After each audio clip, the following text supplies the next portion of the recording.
so he said, not going to do it. What's the problem with that? The problem is these speculators who bought these certificates when they were worth nothing, shouldn't they get they took the risk, didn't they?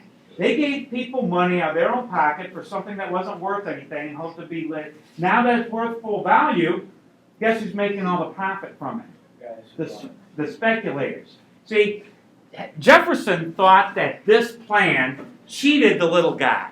It cheated the farmer. It cheated your Revolutionary War soldier who had put his blood, sweat, and tears. And he opposed this. So if I go back to my sheet here, let me put the answers in and kind of zoom in. Here you go. Hamilton, what did he want to do? He wanted to pay off Ford's debt immediately and gradually repay the total of all the bonds. Full value. Okay? Immediately and gradually pay the total value, or let me put in parentheses here, total, the full value of the bonds. See, Jefferson thought this idea cheated bondholders who had sold their bonds at a low price.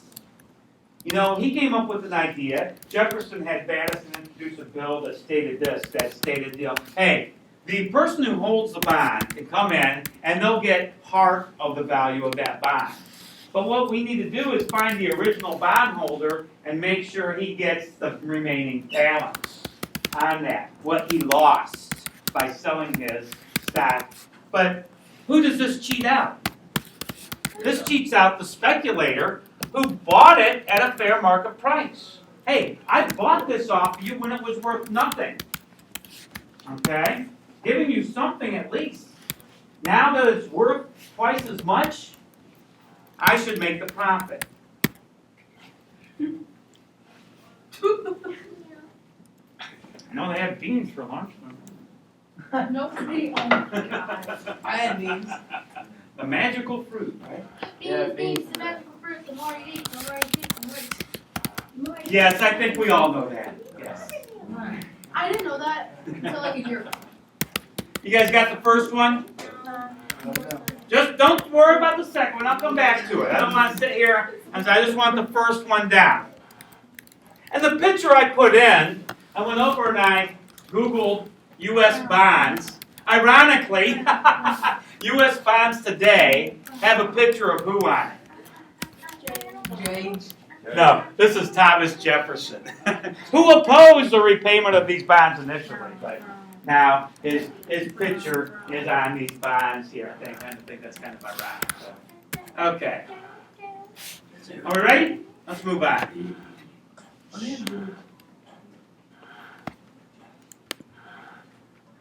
Let's talk about state debts that we just talked about. States altogether owed over $25 million from the Revolutionary War expenses. Hamilton wanted the federal government to assume all these state debts. Right? He wanted to assume them. Wanted the federal government to take them out. You know, Hamilton wanted the government to pay part of the state debts, and this would help the national economy. What would it do? It would free the states up.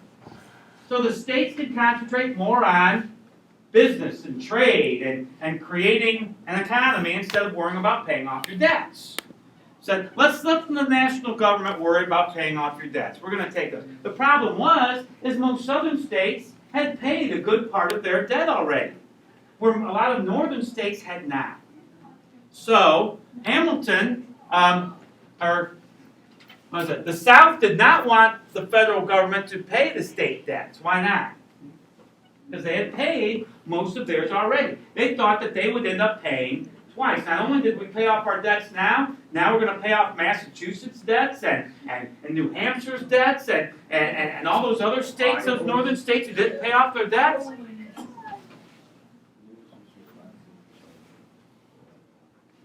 Hamilton ended up winning this as well. Hamilton gained support of getting the northern debts approved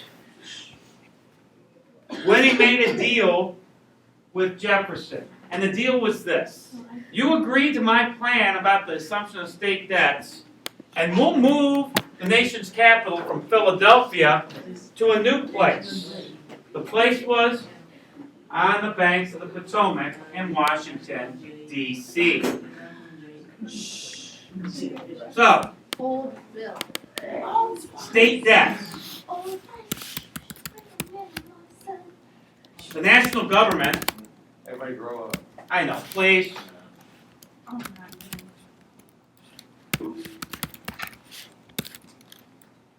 The national government should assume all state debts. This would free up states to develop business and trade. Jefferson felt the southern states would pay twice, since they had already paid most of their debts already. And he didn't think that was fair. I'll put in parentheses, this was not fair.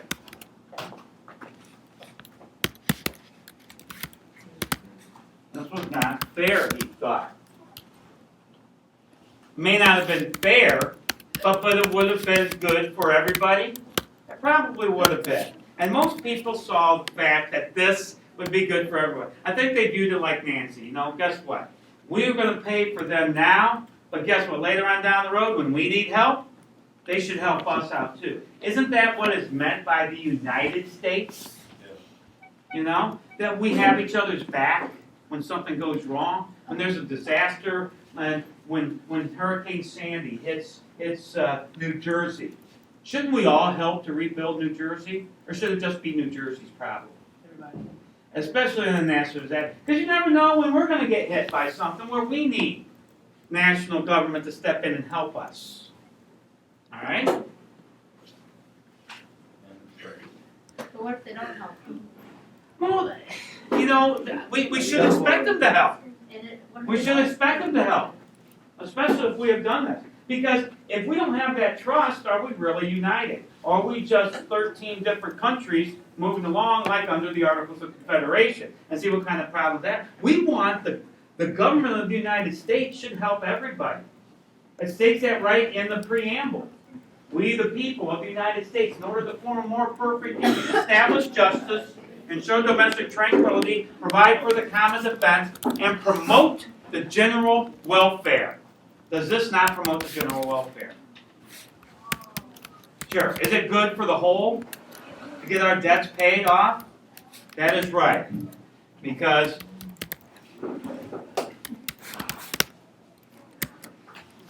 but they had to make an exception. Let me go back here and play a little clip from the sites page.